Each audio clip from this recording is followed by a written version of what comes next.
এইসব rose day, propose day, chocolate day, teddy day, hug day, valentine's day, এইসব আমার কিছু লাগে না, এত সব মনেও থাকে না। আমার সহজ স্বীকারোক্তি, যাকে ভালোবাসি তাকে সবসময় ভালোবাসি। তার জন্য ক্যালেন্ডারে আলাদা কোনো দিন দেখতে হয় না। আমার কাছে টাকা থাকলে আমি তাকে ফুল, চকলেট, টেডি আরও অনেক কিছু উপহার দিতে পারি। এসবের জন্য আলাদা আলাদা দিন লাগে না। আমি বিধ্বস্ত হয়ে হাজারটা মন খারাপ নিয়ে তাকে একবার জড়িয়ে ধরতে পারলে তখন আমি হয়ে যাই পৃথিবীর সবচেয়ে সুখী। পাশে থাকার জন্য প্রমিস করাটা গুরুত্বপূর্ণ না, গুরুত্বপূর্ণ হলো এই যে পাশে আছি সেটা তাকে অনুভব করানো।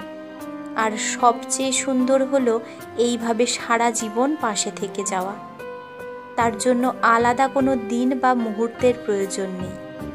আজকাল ভালোবাসা নিয়ে যতটা আদিক্ষেতা দেখানো হয়, ততটা সম্মান আর গুরুত্ব দিয়ে সারা জীবন আগলে ধরে রাখতে পারলে ভালোবাসার জন্য ক্যালেন্ডারে আলাদা কোনো দিন দেখতে হতো না। সবার জীবনের প্রতিটা মুহূর্তই হতো ভালোবাসাময়, স্নিগ্ধ এবং সুন্দর।